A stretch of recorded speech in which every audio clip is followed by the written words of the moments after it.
Dans cette vidéo, nous commencerons par les définitions et les avantages des macros. Puis, nous nous pencherons sur VBA et ses liens avec les macros. Une macro dans Excel est une série d'actions ou de commandes enregistrées qui peuvent être exécutées d'un simple clic.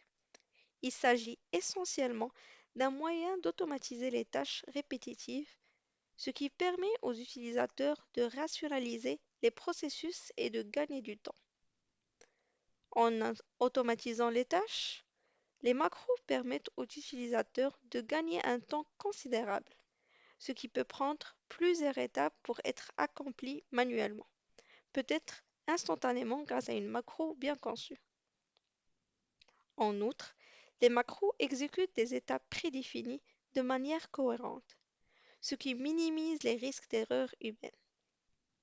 Cela est particulièrement utile pour les tâches qui requièrent précision et exactitude. En outre, les macros peuvent simplifier des tâches complexes en condensant plusieurs étapes en une seule commande. Cela rend les processus complexes plus faciles à gérer pour les utilisateurs. VBA, Visual Basic of Application. Aujourd'hui, VBA est un langage de programmation intégré aux applications Microsoft Office, y compris Excel. Il permet aux utilisateurs d'écrire un code personnalisé pour automatiser et étendre les fonctionnalités d'Excel, au-delà de ce qui peut être réalisé avec les formules et les fonctions standards des feuilles de calcul. VBA permet aux utilisateurs de créer des solutions personnalisées adaptées à leurs besoins spécifiques. Cela inclut le développement de formulaires utilisateurs, l'ajout de nouvelles fonctions et la création d'algorithmes complexes. Avec VBA, les utilisateurs peuvent mettre en œuvre une logistique avancée et un flux de contrôle dans leurs macros. Cela permet de mettre en place des processus décisionnels plus sophistiqués dans le cadre de tâches automatisées. Enfin, VBA prend en charge l'intégration avec des bases de données externes, des API des autres systèmes, ce qui permet à Excel d'interagir avec un large éventail de sources de données externes. S'il est possible de créer des macros simples à l'aide de l'enregistreur de macros sans se plonger dans VBA, la véritable puissance réside dans la combinaison de macros avec du code VBA personnalisé. Cela permet aux utilisateurs de mettre en œuvre une logique complexe, de traiter des données dynamiques et de réaliser des tâches qui dépassent la capacité des actions enregistrées standards. Pratiquons les macros et le langage visuel basique sur Excel. Dans le tableau suivant, je voudrais formater une ligne ou la highlighter pour la distinguer du reste de data. Pour ce faire, je vais lui donner un format. Par exemple, je prends la ligne suivante et je clique par exemple sur Bold, Italique, Souligné et puis je lui donne une couleur. Alors si vous avez vu, pour faire ce simple format, j'avais besoin de 5 clics. Je peux faire la même chose en utilisant le format Painter et je clique sur la cellule, je clique sur le format Painter et je resélectionne la nouvelle ligne que je veux highlighter. Par contre, pour ces simples actions, j'ai dû cliquer 5 fois pour la première méthode et peut-être 10 fois pour la deuxième méthode. Je préférais avoir un bouton ou un raccourci qui me permette de highlighter ma ligne ou même automatiser ce highlight sans devoir faire autant de clics. Les macros sont le meilleur candidat pour ça car ils permettent de nous faire gagner du temps sur les tâches pareilles répétitives.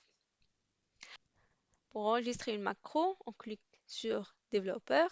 Ici, on a Record macro. On clique sur le Record macro. Une fenêtre s'affiche. Dans cette fenêtre, nous devrons donner un nom à notre macro. Par exemple, ici, c'est Highlight, Highlight, Highlight line. Je fais le premier H en majuscule aussi.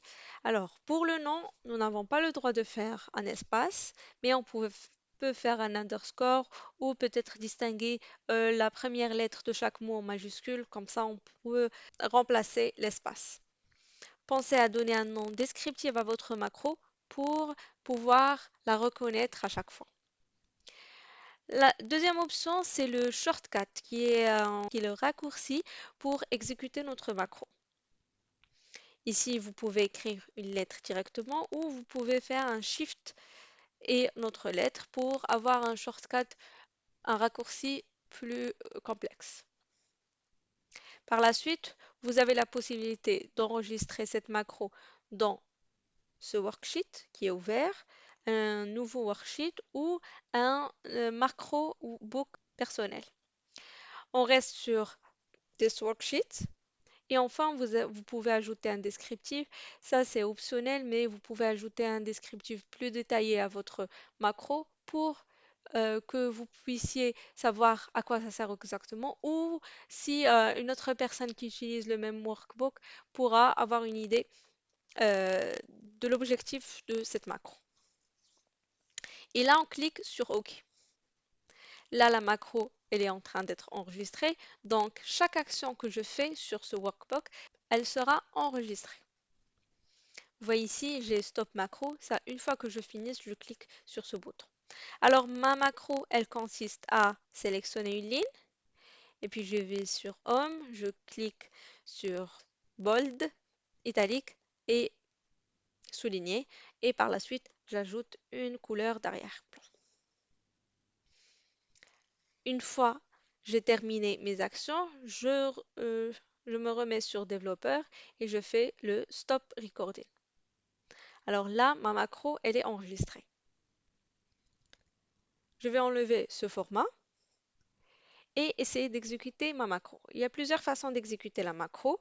La première, c'est de cliquer sur macro et je clique sur Run. Une fois je sélectionne ma macro, bien sûr. Là, on a une seule, c'est celle qu'on vient de créer. Et puis, je clique sur Run. Une fois que je fais ça, vous voyez que cette ligne, elle est exécutée. Je ne peux pas faire un undo dans les macros. Du coup, je ne peux pas retourner en arrière et avoir format précédent. Alors, pour enlever cette format, je vais sur Home et je clique sur Clear Format. Et puis, je vous montre la deuxième façon d'exécuter cette macro. C'est aussi on clique sur macro. Et puis, au lieu de cliquer sur Run, je clique 2 fois sur ma macro. Et là, ma macro, elle est exécutée. Une troisième façon d'exécuter ma macro, enlevons le format, encore une fois, c'est grâce à notre shortcut qu'on a créé. Du coup, c'était CTRL-SHIFT-G. Voilà, notre macro, elle est appliquée. Une quatrième façon d'exécuter la macro, après avoir bien sûr enlevé le format, c'est à travers un bouton. Un bouton, une image. Du coup, je vais venir ici et insérer une icône. Insérons celle-ci, insérer. Et là, à mon icône, je peux assigner une macro. Donc, je fais un clic droit sur mon icône et là, j'ai Assign macro. Et ici, je peux choisir quelle macro assigner un bouton. En principe, si j'en ai plusieurs, j'aurai une liste de macros ici. Pour ce workbook, je n'ai créé que seule macro, du coup, c'est celle que j'ai ici. Donc, je clique sur cette macro et je clique OK. Alors, une fois assigné, je viens et je clique sur mon bouton, mon icône, et là, j'ai ma macro.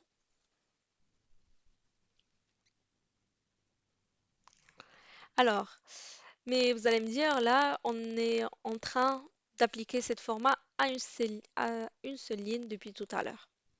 Si on veut que notre macro soit dynamique, ça veut dire appliquer cette format à plusieurs lignes, on pourra, on pourra le faire grâce au bouton qui se trouve ici si on part sur développeur et on clique sur Use Relative Reference. Ce bouton permet d'enregistrer une macro relativement à la selected cell, à la cellule sélectionnée. Donc, si je clique sur le bouton, avant de cliquer sur Record Macro, je sélectionne une cellule, par exemple celle-ci. Toujours, je sélectionnerai toujours la première cellule de la colonne et puis je clique sur Record Macro. Et là, je vais lui donner le même nom que tout à l'heure et le même raccourci. Je clique sur OK. Et là mon macro s'enregistre encore une fois. Je sélectionne cette ligne. Je fais bold, italique, souligné et je lui donne une couleur. Et par la suite, je reviens sur mon développeur et je fais stop recording. Une fois que je stop recording, cette fois, je vais laisser cette ligne coloriée et je vais mettre ici et cliquer sur mon bouton. Vous voyez, la mise en forme se fait à une autre ligne. Essayons une cellule un peu plus bas ici et par la suite, je clique encore sur mon bouton et là, j'ai la ligne qui change de format.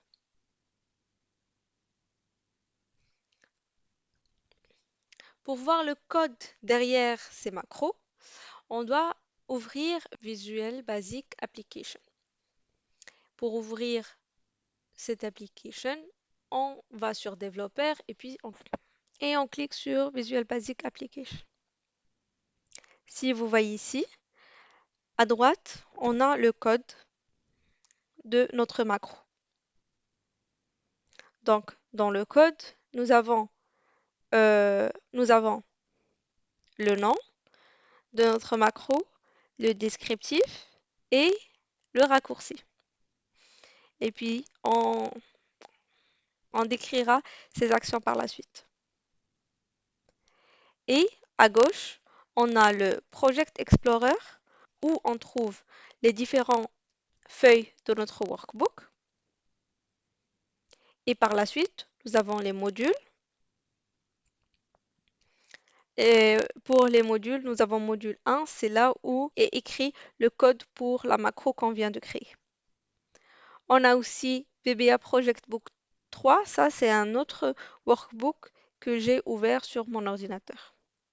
Et en bas aussi, on a les propriétés du module 1. Alors si on revient au code, le premier texte, nous avons dit que c'est le descriptif et le raccourci. Tout le texte en vert, ce sont des commentaires. Et du coup, dans notre code, les développeurs ou utilisateurs peuvent ajouter des commentaires pour décrire leur code et pour expliquer les différentes sections du code. Alors, pour écrire un commentaire, on ajoute une apostrophe et par la suite, on peut ajouter du texte. Et ce code, bien sûr, n'est pas considéré dans les actions à effectuer dans la macro. C'est vraiment juste un commentaire sur le code. C'est vraiment juste un commentaire qui est négligé, bien sûr. Par la suite, on retrouve les différentes actions que nous avons effectuées. Alors, la première action, c'est à partir du active cell. Ça veut dire que à partir de la cellule sélectionnée, nous devrons sélectionner un intervalle entre la colonne A et F. Et puis, les trois premières lignes sont faciles à déchiffrer car nous avons la sélection, point font, point bold, equals true. Ça veut dire la sélection ou l'intervalle ou les cellules sélectionnées, on doit leur mettre leur font en bold, true. Puis par la suite, la sélection, nous devrons changer leur font en italique. Italique equals true. Et puis la dernière ligne, et puis cette ligne, c'est pour l'underline, ça veut dire souligner. Souligner le texte se trouvant dans les cellules sélectionnées avec une ligne du style single, ça veut dire une ligne singulière. Et par la suite, cette partie du code concerne la couleur que nous avons mis dans l'arrière-plan. Et vers la fin, on a le end sub. On a le sub au début et le end sub à la fin. Le sub, c'est juste le subroutine. Du coup, pour commencer une macro, on va toujours écrire un sub puis le nom de macro et on va avoir des parenthèses vides par la suite. Une fois nous avons rédigé et écrit toutes les lignes nécessaires, nous devrons terminer notre action ou nous devrons clôturer notre macro en écrivant un unsub.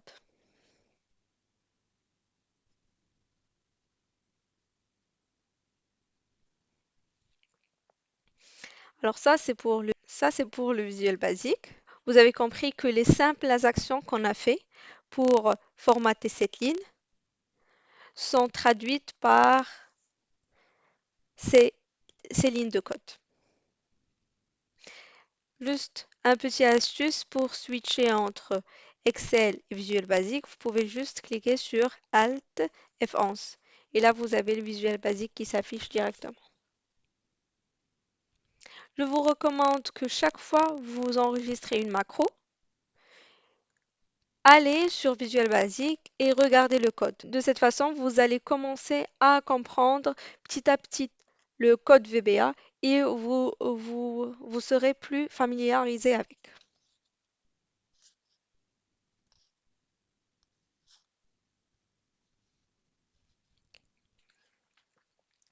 Une dernière chose très importante aussi, c'est comment enregistrer un fichier contenant une macro.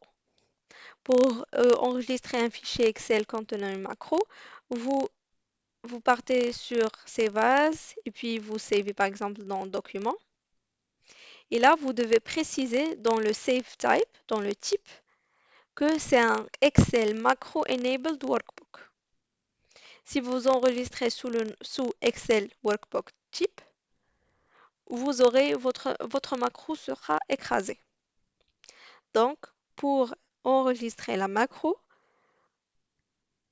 vous devez vous assurer que votre Excel est enregistré sous le type Excel Macro Enable Workbook. Une dernière chose intéressante à voir avec les macros et VBA, c'est d'enregistrer la macro et de voir le code qui s'écrit au fur et à mesure. Alors, pour faire ça, devant je vais réduire un peu la fenêtre de Excel et ouvrir la fenêtre de, de, de VBA. Et là, je vais fermer ça pour que je puisse avoir une plus grande visibilité. Et là, je vais recréer une nouvelle macro, même ici, record, sous le même nom. Alors, highlight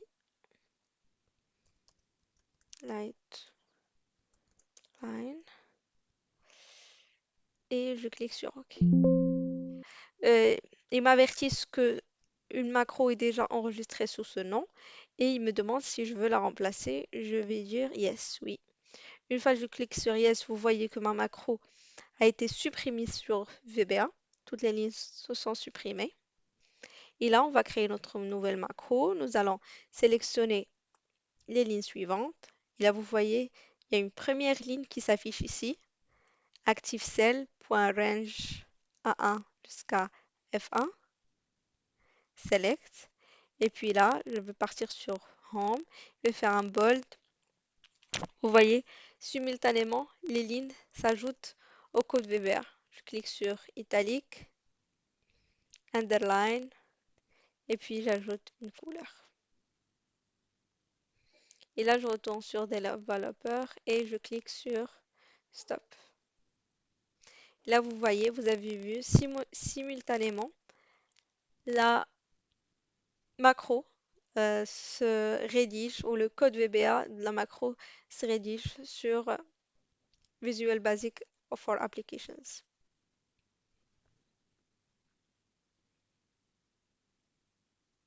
Voici là alors un exemple très simplifié de comment on peut utiliser les macros et Visual Basic for Application.